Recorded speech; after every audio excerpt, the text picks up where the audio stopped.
పెట్టి ప్రోత్సహించే ప్రయత్నం చేశాం. అందులో మన ముఖ్యమంత్రి గారు మాట్లాడితే తప్పులు జరిగినాయి అన్నారు. తప్పులేమన్నా జరిగింటే తప్పకుండా చర్యలు తీసుకోండి.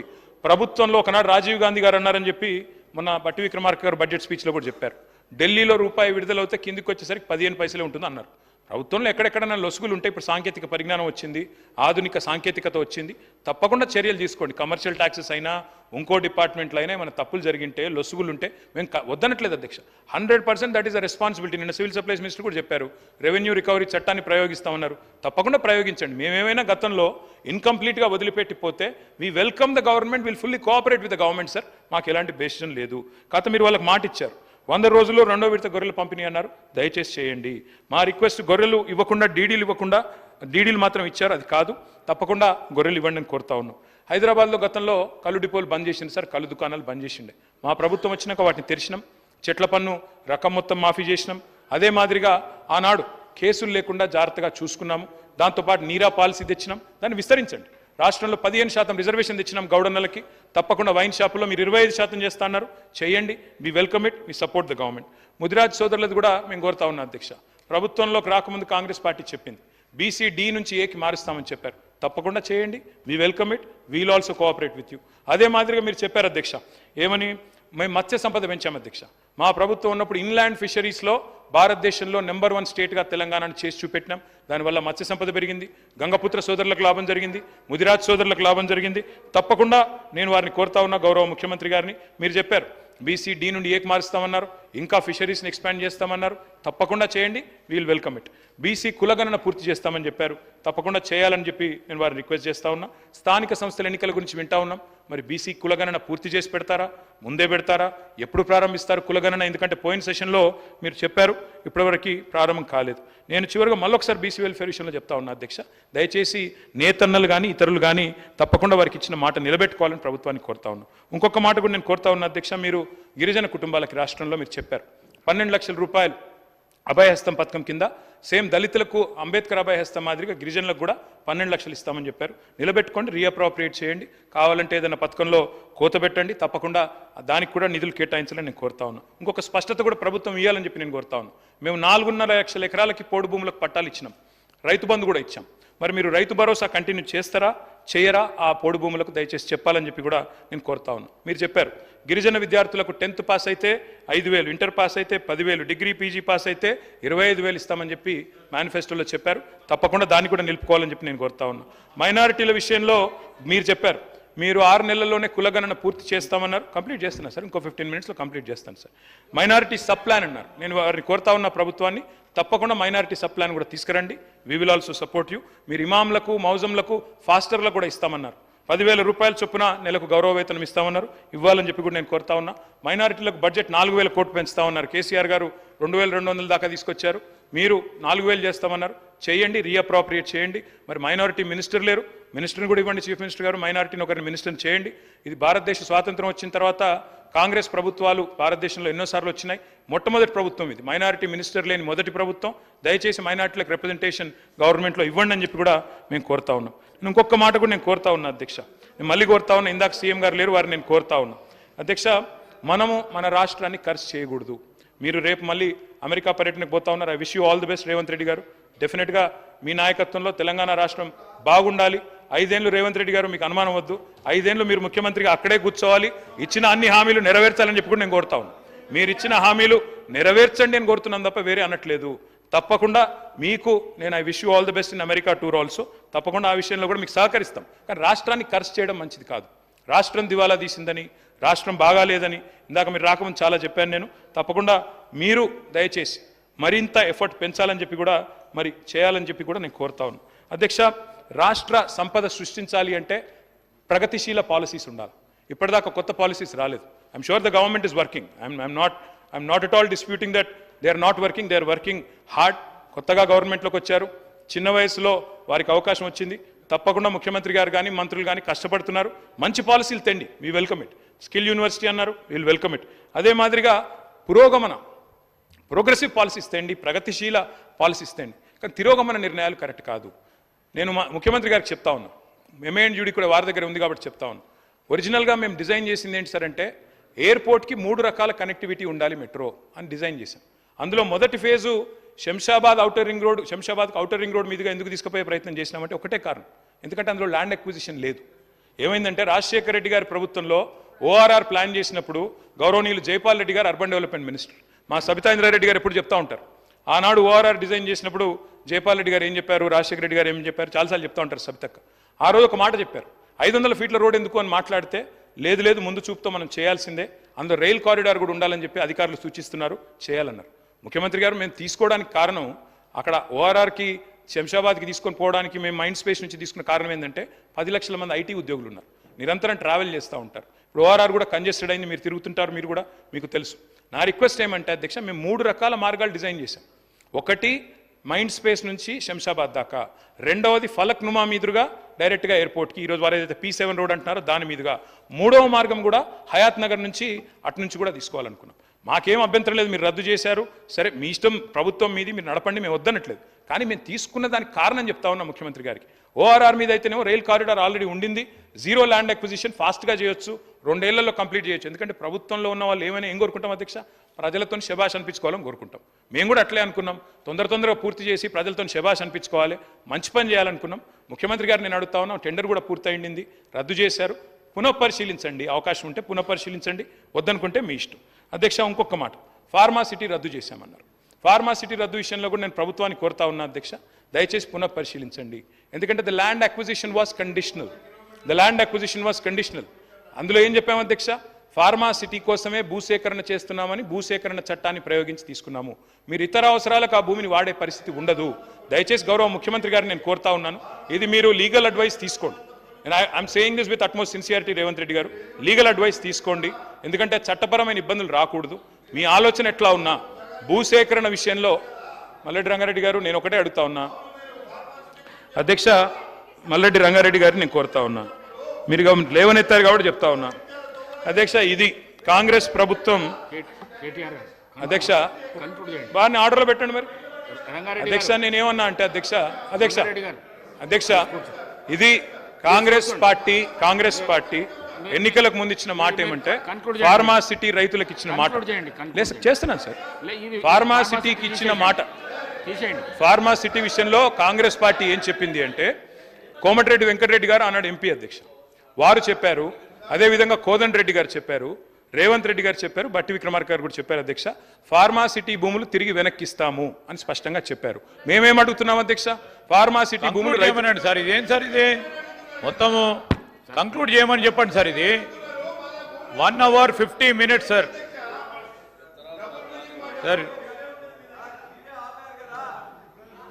అధ్యక్ష I'm making constructive suggestions, I'm requesting Revanth Reddy గారు, సీఎం గారు, నేను అడిగేది మీరు లీగల్గా అడ్వైస్ తీసుకోండి. ఎందుకంటే చట్టము ఆనాడు మనము భూసేకరణ చేసింది ఒక కండిషన్ మీద, అది కాకుండా దీన్ని దేనికి పెట్టినా కూడా మీరు న్యూయార్క్ చేస్తాం మహేశ్వరం అని చెప్పారు, ఆడ న్యూయార్క్ చేయండి, యువతల లండన్ చేస్తామంటున్నారు, మూసీని చేయండి వద్దంటలేము, యువతల టోక్యో కూడా చేస్తాం, మీరు షాబాద్ అంటే చేయండి, మేము వద్దంటలేము. కానీ ఆ చట్టం ఒకసారి చూసుకోండి, అదొక్కటి చూసుకోమని నేను కోరుతా ఉన్నా. ఫార్మాసిటీ భూములు తిరిగిస్తామన్నారు. స్పీకర్ సార్, సభను తప్పుదోవ పట్టించడానికి లేదా రైతులను రెచ్చగొట్టడానికి మీరు ఇచ్చిన దాదాపుగా 2 గంటల సమయాన్ని పూర్తి స్థాయిలో ఉపయోగించుకోవాలనే ప్రయత్నం వారు చేస్తున్నారు. వారు సూచనల ముసుగులో మోసమనే ప్రణాళికను పకడ్బందీగా ప్రజల మెదళ్లలో చొప్పించడానికి ప్రయత్నం చేస్తున్నారు. నేను తమ ద్వారా వారికి చేసే సూచన ఏంటంటే, 10 సంవత్సరాలు పరిపాలన చేసిండ్రు, మీ అనుభవాలు మీకున్నాయి, మీ వల్ల ప్రజలకు కూడా కొన్ని అనుభవాలు ఉన్నాయి. ఆ ప్రజల అనుభవాల మేరకే ప్రజలు ఒక తీర్పు ఇచ్చిండ్రు. 10 సంవత్సరాలు ఏలిన మీరు 10 నెలలు కూడా పూర్తి చేసుకొని ప్రభుత్వం మీద కొన్ని వందల ఆరోపణలు చేస్తున్నారు. నాకేం అభ్యంతరం లేదు, అది మీ విజ్ఞత, మీ అవగాహన. అదేవిధంగా ఈరోజు వారు సిరిసిల్ల చేనేత కార్మికుల గురించి, బతుకమ్మ చీరల గురించి వారు గొప్పగా చెప్పిండ్రు, నాకేం అభ్యంతరం లేదు. చేనేత కార్మికులకు పని కల్పించడం కోసం ఆనాడు ప్రయత్నం చేసి ఈ పథకాన్ని ప్రవేశపెట్టినామన్నారు. 2017-18లో నాకు తెలిసినంత వరకు మొట్టమొదట ఈ చేనేత కార్మికులకు బతుకమ్మ చీరల పథకాన్ని ప్రవేశపెట్టారు.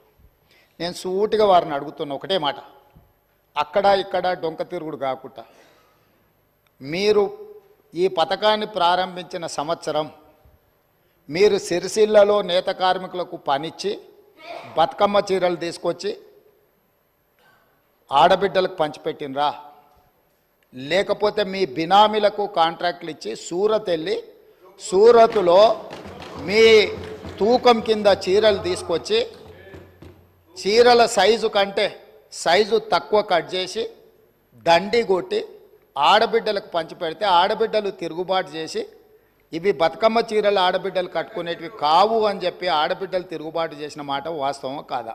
తమరి ద్వారా వారిని నేను ఏమడగదలుచుకున్నా అంటే ఒకటే మాట స్ట్రైట్గా సమాధానం. మీరు పథకం ప్రారంభించిన రోజు పేదలకు ఇచ్చిన చీరలు సిరిసిల్ల చేనేత కార్మికులు నేసినాయా?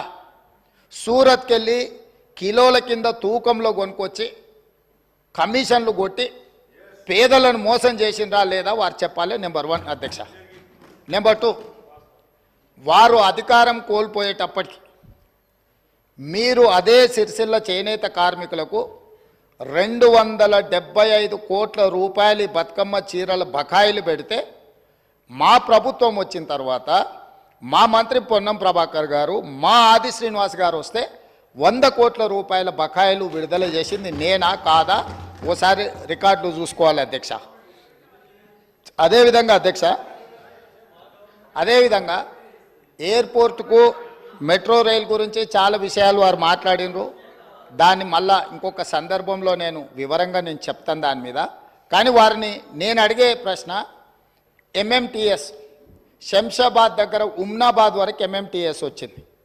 కేంద్ర ప్రభుత్వము ఎంఎంటీఎస్ను ఎయిర్పోర్టు లోపలికి అనుమతించండి, ఈ 2.5 కిలోమీటర్లు ఎంఎంటీఎస్ను ఎయిర్పోర్ట్లోకి అనుమతిస్తే సామాన్యమైన పేదలకు రవాణా సౌకర్యం ఏర్పడుతుంది.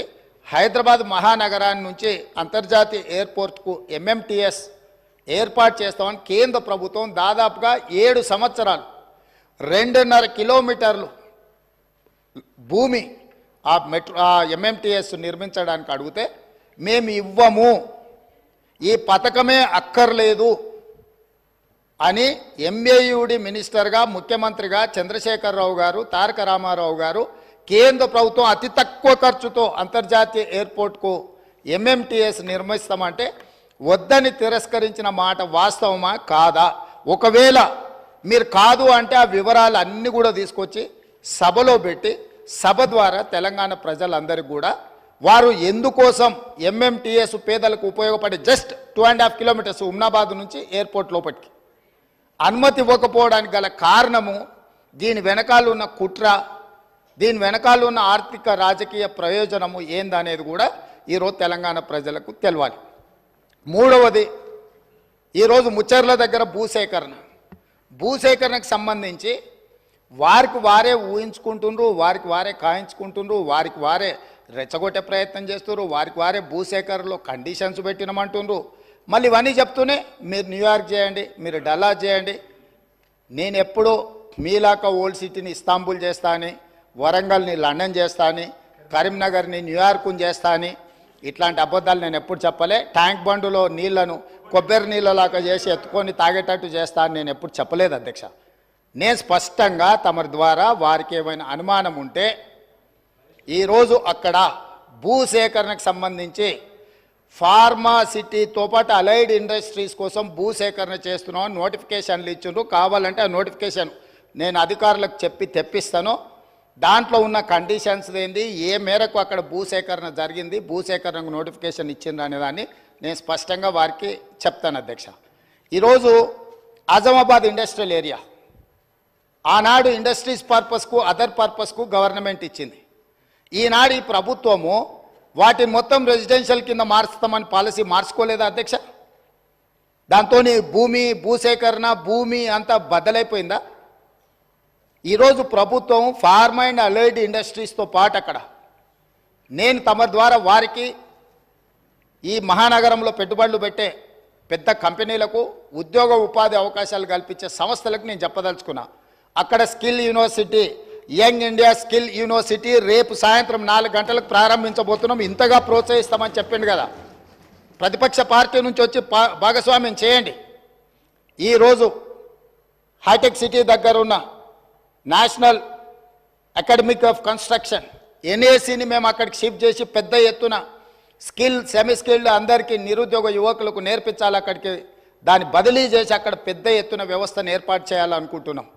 దాన్ని ప్రోత్సహించడానికి దాంట్లో ఆ కార్యక్రమాలలో పాల్గొనడానికి మీరు ముందుకు రండి. నేను హెల్త్ టూరిజం హబ్ క్రియేట్ చేస్తా అని చెప్పిన. స్పోర్ట్స్ యూనివర్సిటీస్, ఈరోజు యువకులు గంజాయి అని డ్రగ్స్ అని ఉద్యోగ ఉపాధి అవకాశాలు దొరకక వ్యసనాలకు లోనయ్యి తప్పుదోవ పడుతున్నారు. కాబట్టి తెలంగాణ సమాజంలో ఉన్న లక్షలాది మంది నిరుద్యోగ యువకులకు ఒక సాంకేతిక నైపుణ్యం నేర్పించి ఈ రాష్ట్రం ఈ దేశంలోనే కాదు మిడిల్ ఈస్ట్ కంట్రీస్ నుంచి వివిధ దేశాలకు వెళ్ళి ఉద్యోగ ఉపాధి అవకాశాలు పొందాలి అని చెప్పి అక్కడ స్కిల్ యూనివర్సిటీతో పాటు ఇతర దానికి సంబంధించిన నైపుణ్యం కలిగిన విద్యా అవకాశాలు కల్పించే యూనివర్సిటీలకు నేను అక్కడ అవకాశం ఇస్తానని చెప్పిన అధ్యక్ష. అదేవిధంగా హెల్త్ టూరిజం, ఈరోజు మిడిల్ ఈస్ట్ కంట్రీస్ నుంచి ఇతర దేశాల నుంచి ఆయా దేశాలలో వైద్య పరిస్థితులు లేక అక్కడ వసతులు లేక ఈరోజు భారతదేశంలో ముఖ్యంగా హెల్త్ సిటీగా డెవలప్ అయిన హైదరాబాద్కి వేలాది మంది ఇక్కడికి రావాలనుకుంటున్నారు అధ్యక్ష. ఈరోజు ఇక్కడ ఉన్న అంతర్జాతీయ ఎయిర్పోర్ట్ నుంచి బంగ్లాదేశ్కో మిడిల్ ఈస్ట్ కంట్రీస్కి డైరెక్ట్ ఫ్లైట్ ఉంటే ప్రతిరోజు వేలాది మంది ఈరోజు ఇక్కడికి వచ్చి వైద్యం పొందాలి అని వస్తున్నారు అధ్యక్ష. అందుకోసం నేను హెల్త్ టూరిజం హబ్ను తయారు చేసి అక్కడ ఒక 1000 ఎకరాల ప్రపంచ స్థాయి వైద్య సౌకర్యాలను ఏర్పాటు చేసే సంస్థలను పిలిచి ఇక్కడ హైదరాబాద్ నగరంలో ఉన్న పెద్ద పెద్ద కార్పొరేట్ ఆసుపత్రులతో పాటు పేదలకు అతి తక్కువ ధరతో వైద్యాన్ని అందించడానికి అన్ని రకాలుగా ఎన్నెన్ని డిసీజులు ఉన్నాయో వాటన్నిటి కూడా స్పెషలైజ్డ్ హాస్పిటల్స్ ఏర్పాటు చేయాలని అక్కడ మేము నిర్ణయం తీసుకున్నాం అధ్యక్ష. అదేవిధంగా స్పోర్ట్స్ అండ్ గేమ్స్, చిన్న చిన్న దేశాలు ఒలింపిక్స్ లాంటి పోటీలలో వాళ్ళు ఎన్నో పథకాలు తీసుకెళ్తారు. 140 కోట్ల జనాభా ఉన్న భారతదేశము కాంస్య పథకం వస్తే కూడా దేశమంతా 100 కోట్ల మంది చప్పట్లు కొట్టే పరిస్థితి వచ్చింది అధ్యక్ష. ఎందుకు అధ్యక్ష? ఒకనాడు ఏషియన్ గేమ్స్ గచ్చిబౌలిలో మనం నిర్వహించుకున్నాం అధ్యక్ష. అంతర్జాతీయ స్థాయిలో ఆటల పోటీలు నిర్వహించుకున్న హైదరాబాద్ రాష్ట్రము తెలంగాణ ఈరోజు ఆనాడు నిర్మించిన ఇన్ఫ్రాస్ట్రక్చర్ని ఈరోజు మనము అసలు ఎలాంటి ఉపయోగం లేకుండా నిరుపయోగంగా తాగుబోతులకు అడ్డాగా ఈ స్టేడియంలన్నీ మారుతున్నాయి.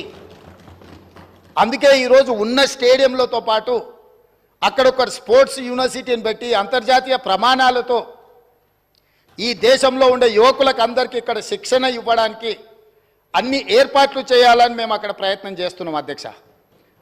ఇదే కాదు, ఈరోజు BCCI క్రికెట్ ప్రపంచంలో ఎంత పాపులరో మీకు తెలుసు.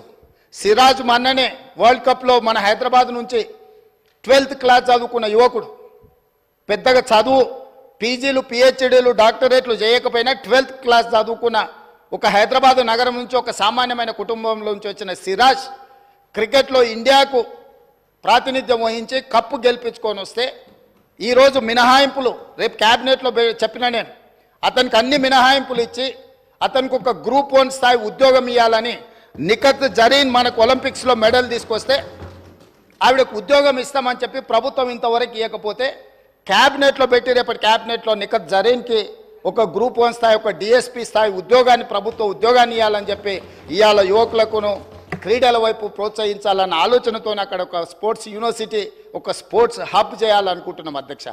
BCCIతో మాట్లాడి అంతర్జాతీయ ప్రమాణాలతో క్రికెట్ నిర్వహించడానికి అక్కడ ఒక స్టేడియం నిర్మించడానికి BCCIతో నేను మాట్లాడిన అధ్యక్ష.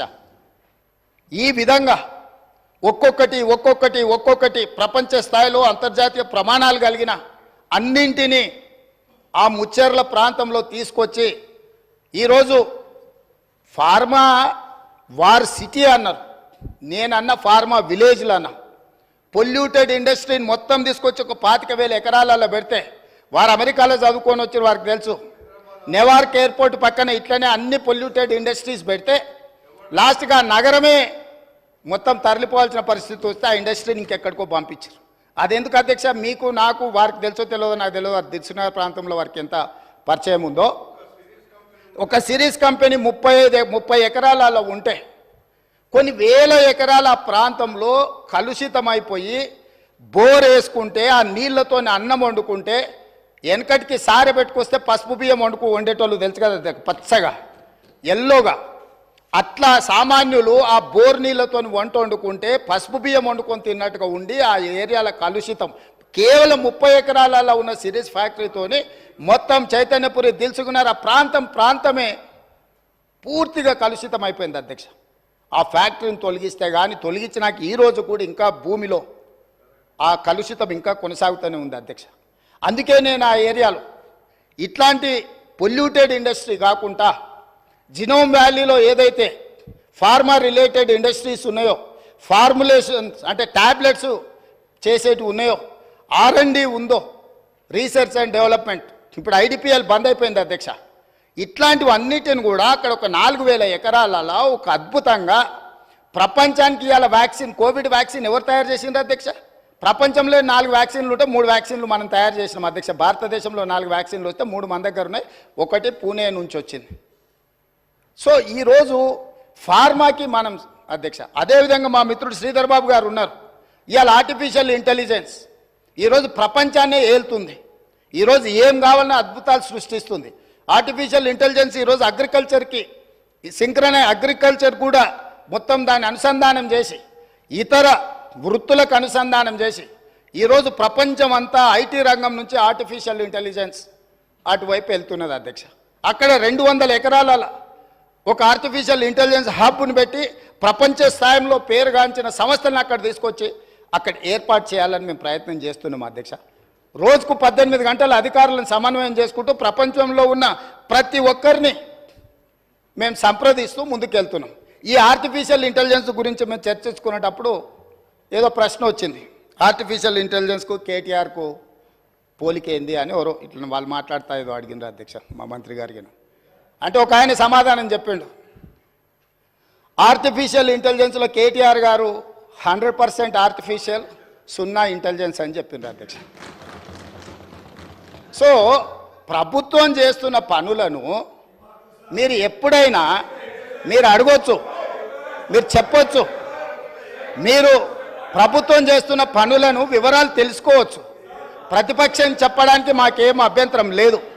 కాబట్టి ఇవాళ ఆ ప్రాంతాన్ని ఒక అద్భుతమైన నగరంగా వారు ఏదైతే మెట్రో రైల్ గురించి చెప్పినరో నేను ఇప్పుడు మళ్ళీ కూడా చెప్తున్నా అధ్యక్ష, అంతర్జాతీయ ఎయిర్పోర్టు నుంచి ముచ్చర్లలో ఈరోజు నిర్మించబోయే 4th సిటీ అధ్యక్ష, హైదరాబాద్, సికింద్రాబాద్ సిటీ, సైబరాబాద్ సిటీ, ఇప్పుడు ముచ్చర్లలో 4th సిటీని మేము ఈరోజు ఎస్టాబ్లిష్ చేయబోతున్నాము. ఆ 4th సిటీనే అవర్ ఫ్యూచర్ సిటీ అధ్యక్ష. ఈ Hyderabad city, Secunderabad city, Cyberabad city is equal to 4th city. 4th సిటీనే అవర్ ఫ్యూచర్ సిటీ అధ్యక్ష. ఇవాళ అంతర్జాతీయ ఎయిర్పోర్ట్ వరకు మెట్రో తేవడమే కాదు, అంతర్జాతీయ ఎయిర్పోర్టు నుంచి ముచ్చర్లలో నిర్మించబోయే ఒక గొప్ప నగరానికి మెట్రో రైల్ రవాణా సౌకర్యాన్ని కూడా ఏర్పాటు చేసి ప్రపంచమంతా ఎక్కడ పెట్టుబడులు పెట్టాలి అని అంటే అక్కడికి వచ్చి పెట్టుబడులు పెట్టాలి. వైద్యం కావాలంటే అక్కడికి రావాలి, ఉద్యోగం కావాలంటే అక్కడికి రావాలి, స్కిల్ నేర్చుకోవాలంటే అక్కడికి రావాలి, అంతర్జాతీయ క్రికెట్ పోటీలు జరగాలంటే అక్కడికి రావాలి, గల్ఫ్ క్లబ్ ఆడాలి అని అంటే వాళ్ళంటి శ్రీమంతులు ఆడుకునే గోల్ఫ్ అని ఉన్నది కదా అధ్యక్ష. మాకు తెలియదు, మేము ఊర్ల నుంచి వచ్చిన వాళ్ళం, కానీ వాళ్ళ శ్రీమంతుల కోసం పెట్టుకునే గోల్ఫ్ ఉంది కదా అధ్యక్ష. దానికి కూడా పెద్దలు సురేందర్ రెడ్డి గారిని పిలిచి మాట్లాడి మీ నేతృత్వంలో ఓ 200 ఎకరాలు అక్కడ ఇస్తాము, ఈ అంతర్జాతీయ పెట్టుబడులకి ఇవన్నీ కూడా ప్రామాణికంగా ఈరోజు చర్చిస్తున్నారు, మీరు గల్ఫ్ క్లబ్ కూడా అక్కడ డెవలప్ చేయండి అని పెద్దలు సురేందర్ రెడ్డి గారిని. ఎందుకంటే Hyderabad golf club, Hyderabad race club, ఇట్లాంటి గొప్ప గొప్ప వాటిని వారు ప్రారంభించి వారు అద్భుతంగా ముందుకు తీసుకెళ్ళిండ్రు, వాటిని సక్సెస్ చేసిండ్రు. వారి అనుభవం మన రాష్ట్రం ఉపయోగించుకోవాలని చెప్పి ఈరోజు అక్కడ గల్ఫ్ క్లబ్ కూడా మనము ప్రణాళికలు చేస్తున్నాం అధ్యక్ష. ఇవన్నీ 7 నెలల్లోనే మేము ఏమీ చేయలేదన్నట్టుగా, పూర్తిగా వైఫల్యం చెందినాం అన్నట్టుగా ఏంది అధ్యక్ష ఇది? మీ 10 ఏళ్ళ అనుభవం, మీ విదేశాలలో చదువుకున్న పరిజ్ఞానం తెలంగాణ ప్రజలకు ఉపయోగించండి. ఎంతసేపు ఉన్న రాజకీయ ప్రయోజనమేనా? రాజకీయ ప్రయోజనం తప్ప ఇంకేం లేదా? ఇప్పుడు ఎన్నికలు కూడా లేవు. నేను మిత్రుడికి చెప్తున్నా, ఎన్నికలు అయిపోయినాయి, అసెంబ్లీ అయిపోయింది, పార్లమెంట్ అయిపోయింది, ప్రజలు ఒక తీర్పు ఇచ్చిండ్రు. ప్రజలకు ఇప్పుడు మనం తిరిగి ప్రతిపక్షంలో మీరు పోషించాల్సిన పాత్ర మీరు పోషించండి, పాలకపక్షంలో మేము చేయాల్సిన నిర్ణయాలు మేము చేస్తాము, మాకు పాలసీ లేదు, పాలసీలు తేలేదు అంటారు. ఇంతవరకు 10 ఏళ్ళు ఉన్నారు, మీరు ఎనర్జీ పాలసీ తెచ్చిండ్రా, టూరిజం పాలసీ తెచ్చిండ్రా, డెవలప్మెంట్ పాలసీ తీసుకొచ్చిండ్రా, అగ్రికల్చర్ పాలసీ తీసుకొచ్చిండ్రా? ఏదైనా ఒక పాలసీ ఇప్పటి వరకు 10 సంవత్సరాలలో మీరు తీసుకొచ్చిన ఒక పాలసీ చెప్పండి.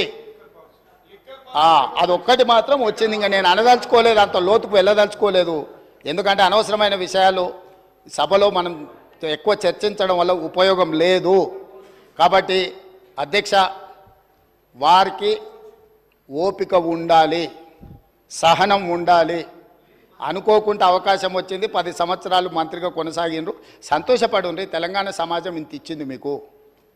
వారు ఒక అలిశెట్టి ప్రభాకర్ గారి గురించి ఒక వారి కోట్ చేసినట్టు ఉన్నారు, నేను వస్తా విన్నాను అధ్యక్ష. సేమ్ అదే అలిశెట్టి ప్రభాకర్ గారు కూడా ఒక మాట చెప్పిండ్రు అధ్యక్ష. అది చెప్పి నేను మళ్ళా దీని మీద వివరణ ఇచ్చినప్పుడు మిగతా డీటెయిల్ చెప్తా. అదే అలిశెట్టి ప్రభాకర్ గారు ఇంకొక మాట కూడా చెప్పిండ్రు అధ్యక్ష. ఒక అడవిలో గుంటనక్కనంట ప్రమాణ స్వీకారం చేసిందట, ఇక ముందు మిమ్మల్ని ఎవరిని మోసగించనని. అడవిలో గుంటనక్క ప్రమాణ స్వీకారం, మిమ్మల్ని ఎవరిని మోసగించనని చేస్తే గుంటనక్కని ఎవరన్నా నమ్ముతారా అధ్యక్ష? 10 సంవత్సరాలు ఏలి ప్రజల్ని మోసం చేసి ఇవాళ వారు అక్కడ కూర్చొని ఈ ప్రభుత్వం ఏం చేయట్లేదు, ఈ ప్రభుత్వం తెలంగాణ సమాజాన్ని మోసం చేసింది అన్నట్టుగా మాట్లాడితే నమ్మడానికి ఎవరు సిద్ధంగా లేరు అధ్యక్ష. అదే అలిశెట్టి ప్రభాకర్, కరీంనగర్ బిడ్డ, సిరిసిల్లనే అనుకుంటా పొన్నం ప్రభాకర్ గారు చెప్పాలి, జగిత్యాల.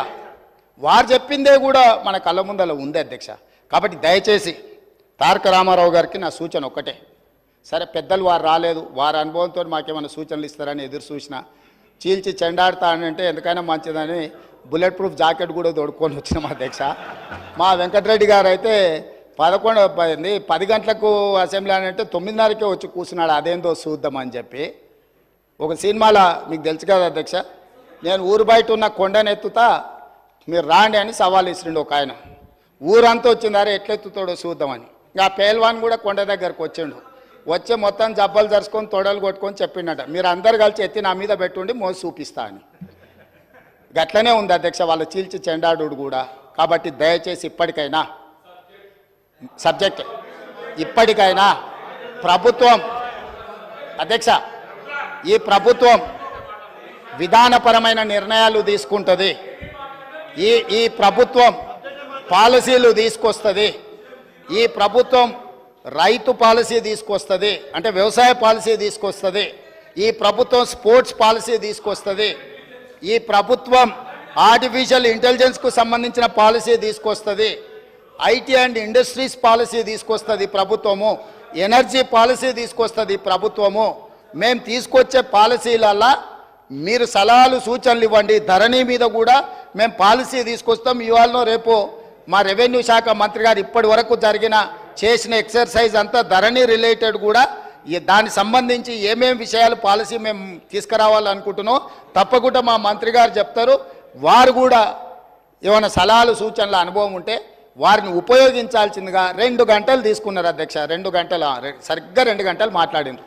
2 గంటలల్లా ప్రతి విషయం రాజకీయ కోణంలో విషం జిమ్ముడు తప్ప రాష్ట్ర ప్రయోజనాల కోసం వారు ఏమైనా సూచన చేసిండ్రా? ఇట్లా ఉంటే ప్రజలు అక్కడ కూడా ఉండనియరు అధ్యక్ష. కాబట్టి ఇప్పటికైనా ఏమైనా సూచనలు చేస్తే తప్పకుండా, ఎందుకనంటే వాళ్ళు 10 ఇయర్స్ ప్రభుత్వంలో ఉన్నారు, తెలంగాణ స్థితిగతులు ఆర్థిక వనరులు వాళ్ళకి తెలుసు కాబట్టి డెఫినెట్గా వాళ్ళ ఎక్స్పీరియన్స్ నుంచి రాష్ట్రానికి ఏదైనా ప్రయోజనం ఉంటే డెఫినెట్గా తీసుకుంటాము. చివరిగా ఒకటే ఉదాహరణ, 95 నుంచి 2004 వరకు చంద్రబాబు నాయుడు గారు కొన్ని విధానాలు తీసుకొచ్చిండు. 2004లో కాంగ్రెస్ పార్టీ అధికారంలోకి వచ్చిన తర్వాత చంద్రబాబు నాయుడు గారి మీద కోపంతోనో ఇంకొకరి మీద కోపంతోనో ఆ విధానాలని మార్చలేదు అధ్యక్ష. వాటిని ఇంకా పెంపొందించి విస్తరించి ప్రణాళికబద్ధంగా దాని మీద మెరుగైన విధానాలు తీసుకొచ్చి అభివృద్ధి చేసింది కాబట్టి హైదరాబాద్కు మెట్రో వచ్చింది, హైదరాబాద్కు ఔటర్ రింగ్ రోడ్ వచ్చింది, హైదరాబాద్కి అంతర్జాతీయ ఎయిర్పోర్ట్ వచ్చింది, హైదరాబాద్కి ఐటీ కంపెనీలు వచ్చినాయి, హైదరాబాద్కు ఫార్మా కంపెనీలు వచ్చినాయి, హైదరాబాద్కి గోదావరి జలాలు వచ్చినాయి, హైదరాబాద్కి కృష్ణా జలాలు వచ్చినాయి అధ్యక్ష. వాళ్ళు నిజంగానే ఉపయోగపడే పాలసీ ఏదైనా తెస్తే కొనసాగించడానికి అభ్యంతరం లేదు. మేము తెచ్చిన పాలసీల మీద వారేమైనా సూచన చేస్తే సహేతుకమైన సూచనలు సలహాలు తీసుకోవడానికి కూడా మా ప్రభుత్వానికి ఎలాంటి అభ్యంతరం లేదని తమ ద్వారా ప్రతిపక్ష నాయకులకు నేను చెప్పదలుచుకున్నా అధ్యక్ష.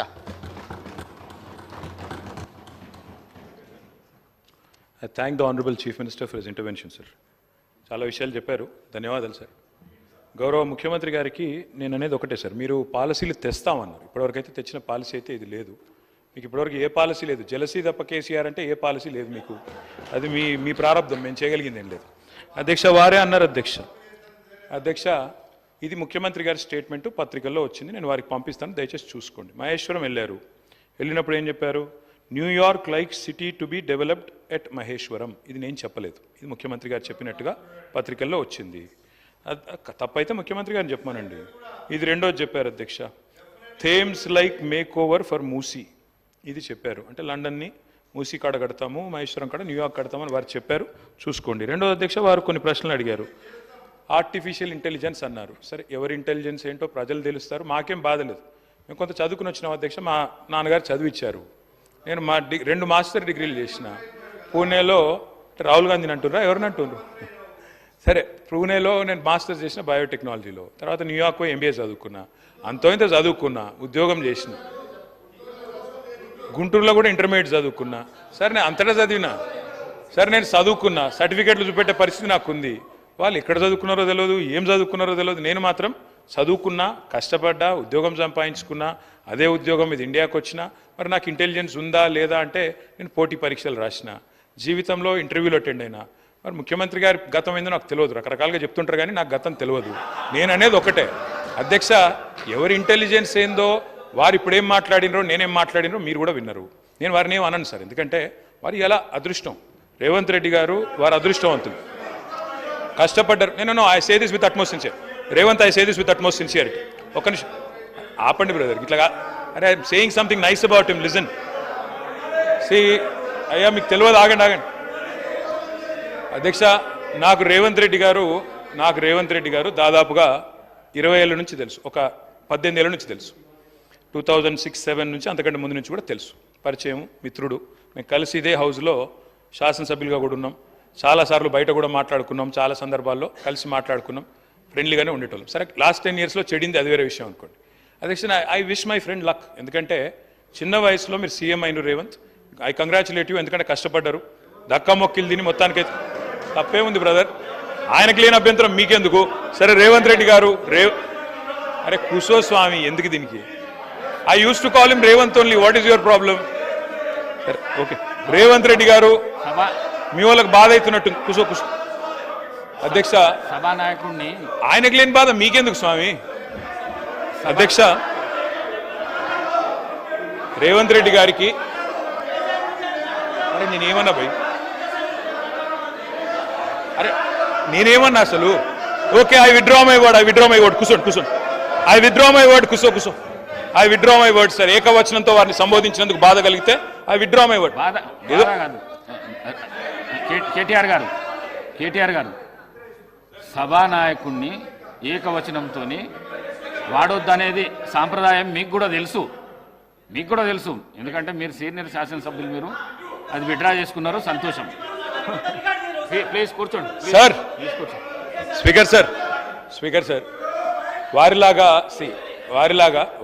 నేనేమి ఇట్లా అనలేదు అట్లాంటి పనులు ఏం చేయలేదు.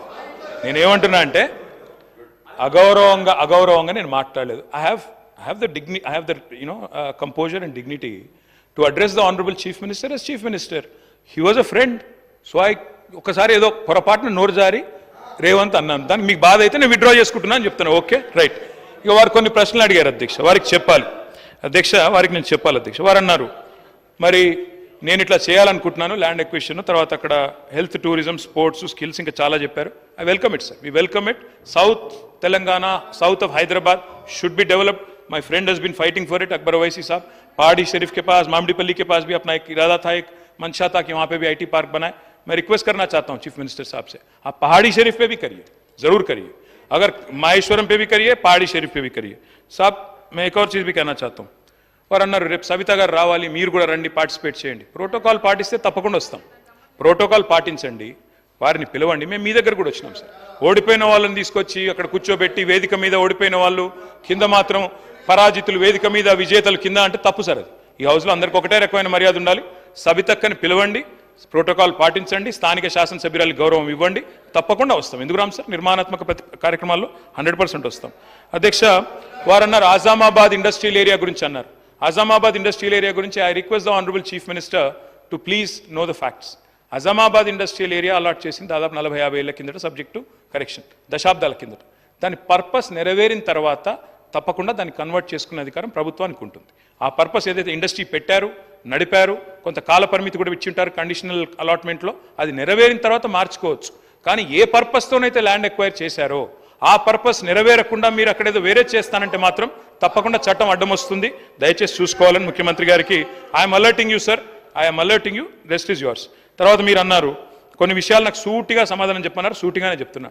పెండింగ్ అరియర్స్ ఉన్నాయన్నారు. ఎస్, పెండింగ్ అరియర్స్ ఉండే 270 కోట్లు. మళ్ళా మా ప్రభుత్వమే వస్తుంది, అది కంటిన్యూటీలో భాగంగా ఇచ్చేస్తామనుకున్నాం. 5 ఏళ్ల నుంచి కొన్ని పెండింగ్ బకాయిలు ఉన్నాయి, అట్లాగే ఇద్దామనుకున్నాం. మా ప్రభుత్వం రాలేదు, మీ ప్రభుత్వం వచ్చింది. Government is a continuous institution. మేము అధికారంలోకి వచ్చినాడు ఫీజు రీయింబర్స్మెంట్ బకాయిలు 1800 ఉండే, మేము క్లియర్ చేయలేదా? It's a continuous institution. ఇవాళ మీరున్నారు, రేపు ఇంకోరు వస్తారు, ఎల్లుండి ఇంకోరు వస్తారు. It's a continuous institution, please remember that. మీరు ఇంకో మాట అన్నారు, ఫస్ట్ ఇయర్ బతుకమ్మ చీరలు పెట్టినప్పుడు సూరత్ ఏదో స్కామ్ ఆడికెళ్ళి కొనుక్కొచ్చిందన్నారు. ఈ రోజు సెక్రటరీ శైలజా రామయ్య గారు ఉన్నారు, వారే ఆ రోజు హ్యాండ్లూమ్స్ డైరెక్టర్గా ఉన్నారు. మీరు దయచేసి సమాచారం తెప్పించుకోండి ముఖ్యమంత్రి గారు. మీరు అక్కడ ఎవరో స్థానికంగా పొలిటికల్గా ఏదో మా మీద దుగ్ధం ఉన్న వాళ్ళు ఏదో చెప్తే దయచేసి నమ్మి మోసపోకండి. Please get the facts. నేను ఒకటే రిక్వెస్ట్ చేస్తా ఉన్నా. నేను సూటిగా అడిగిన ప్రశ్న, మీరు సిరిసిల్ల చేనేత కార్మికులతోని నేయించలేదు, సిరిసిల్ల కార్మికులకు ఇవ్వలేదు పని, సూరత్ నుంచి కొనుగోలు చేసినని నేను నిర్దిష్టమైన ఆరోపణ చేస్తున్నా. ఇప్పుడు కూడా నేను ఆ మాట కట్టుబడి ఉన్నా. ఈరోజు ఎక్కడైతే సూరత్ నుంచి కొనుగోలు చేసిండ్రో వాటన్నిటిని కూడా నేను నిరూపిస్తాను. వారు సూరత్ నుంచి కొన్నరా లేదా సమాధానం చెప్పకుండా ఒక అధికారి పేరుని ఇక్కడ వారు, ఎందుకంటే అధికారుల పేర్లు ప్రస్తావిస్తే అధికారులు సభలోకి వచ్చి మాట్లాడలేరు అధ్యక్ష. అధికారుల పేర్లు తీసుకోవాలన్నా తీసుకోకూడదా, తీసుకోవాలంటే స్పీకర్ అనుమతి ముందస్తుగా తీసుకోవాలన్నా లేదా, ఈ అంశాలన్నీ గొప్ప గొప్ప చదువులు చదువుకున్న ఆయనకు మరి తెలుసో తెలియదో నాకు తెలియదు. నేనైతే కొండారెడ్డిపల్లిలో చదువుకున్నా, తాండ్రలో చదువుకున్నా, వనపర్తిలో చదువుకున్నా, హైదరాబాద్లో చదువుకున్నా, అన్ని గవర్నమెంట్ స్కూళ్ళలో చదువుకున్నా అధ్యక్ష. నేను జడ్పీహెచ్ఎస్లో చదువుకున్నా. నేను గుంటూరు పోలేదు, నేనేమో జ్ఞానం కోసం పక్క రాష్ట్రాలకు పోయి చదువుకోలే. 16 జీవో అప్లై చేసినా, ముల్కీ రూల్స్ అప్లై చేసినా, ఏ రూల్ అప్లై చేసినా తెలంగాణ ప్రతి ఉద్యోగానికి నాకు అర్హత ఉంది అధ్యక్ష. గుంటూరులో చదువుకున్న వాళ్ళకి అర్హత ఉందో లేదో తమరే చెప్పండి అధ్యక్ష. స్పీకర్ సార్, నేను గుంటూరులో 11th 12th చదివినా, విజ్ఞానంలో చదివినా, రత్తయ్య గారి దానిలో చదివినా, అన్నీ నేను దాస్తలేను కదా రేవంత్ రెడ్డి గారు. కానీ గుంటూరులో చదువుకుంటే అధ్యక్ష గవర్నమెంట్ ఉద్యోగానికి అప్లై చేయలేను. ప్రైవేట్ రంగంలో ఉద్యోగాలు సంపాదించుకున్నా, ప్రైవేట్ రంగంలో ఆ పాబంద్యం లేదు. గవర్నమెంట్ రంగంలో 610 జీవో, ప్రైవేట్ రంగంలో 610 జీవో వర్తించదు రేవంత్ రెడ్డి గారు. దయచేసి ఇక ఆ పర్సనల్ విషయాలకు నేను పోన్లే. కానీ అధ్యక్ష నేను ఒకటి చెప్తా ఉన్నా అధ్యక్ష, వారికి సూరత్ విషయం చెప్పారు. First year after the inception programme పెట్టినప్పుడు మొదటి సంవత్సరం జనరల్గా ఎట్లా పనిచేస్తుంది రేవంత్ రెడ్డి గారి సిస్టమ్ అంటే, అక్టోబర్లో దసరా అప్పుడు ఇవ్వాలి, బతుకమ్మ దసరాకి ఇవ్వాలి చీరలు. అక్టోబర్లో ఇవ్వాలంటే ఆర్డరు దాదాపు 7-8 నెలలు 9 నెలల ముందు ఇవ్వాలి. అట్లయితేనే ఆడ ఉన్న లూమ్స్ అన్నింటినీ కూడా ఫంక్షనల్ చేపియాలి, వాళ్ళను నడిపియాలి. ఎందుకంటే ఆ చీర తయారు చేయాలంటే డిజైన్లు అన్ని టైం పడుతుంది. మొదటి సంవత్సరం ఆర్డర్ ఇచ్చినప్పుడు మీరు చెప్పింది పాక్షికంగా వాస్తవం. ఏమైంది, ఆర్డర్ నిర్ణయం లేటుగా తీసుకున్నప్పుడు ఏమైంది, మరి ఈసారి మనం మొత్తం వీడికెళ్ళి సిరిసిల్లకి వెళ్ళి చేయలేము, కొంత మేరకు అవసరమైతే బయట నుంచి, ఎందుకంటే 1 కోటి చీరలు తేవాలి. 1 కోటి చీరలు అక్కడ ఉన్న మగ్గాల మీద మొత్తంగా మొదటి సంవత్సరం నిర్ణయం తీసుకోవడంలో జాప్యం జరిగింది. కాబట్టి కేవలం మొదటి సంవత్సరం మాత్రమే కొంత ఆర్డరు బయట నుంచి తెప్పించిన మాట మొదటి సంవత్సరం మాత్రమే. సూరతే కావచ్చు, అది టెండర్ పిలిచినాం, టెండర్లో ఏదొస్తే అది. మీరు అందుకే అంటున్నాను ఆఫీసర్ పేరు తీసుకున్నారన్నారు. యాక్చువల్లీ అధ్యక్ష నేను కూడా బిజినెస్ రూల్స్ చదివినా, మీరు కావాలంటే ఆఫీసర్లను స్పెషల్ అటెండీస్ కింద పిలవచ్చు, కావాలంటే పిలిపియండి, చర్చ పెట్టండి, నేను వద్దంటలేను. దయచేసి నేను వారితో కోరేది ఏంటంటే, ఏమన్నా అనుమానం ఉంటే రేవంత్ రెడ్డి గారు 10 ఏళ్ల పాలన మీద బ్రహ్మాండంగా ఎంక్వైరీ చేయండి, ఎక్కడ తప్పులు జరిగినా మీరు చర్య తీసుకోండి. We welcome it sir, we welcome it. ఆ విషయంలో అనుమానం లేదు అధ్యక్ష. ఇంకొక 2 విషయాలు అడిగారు వారు.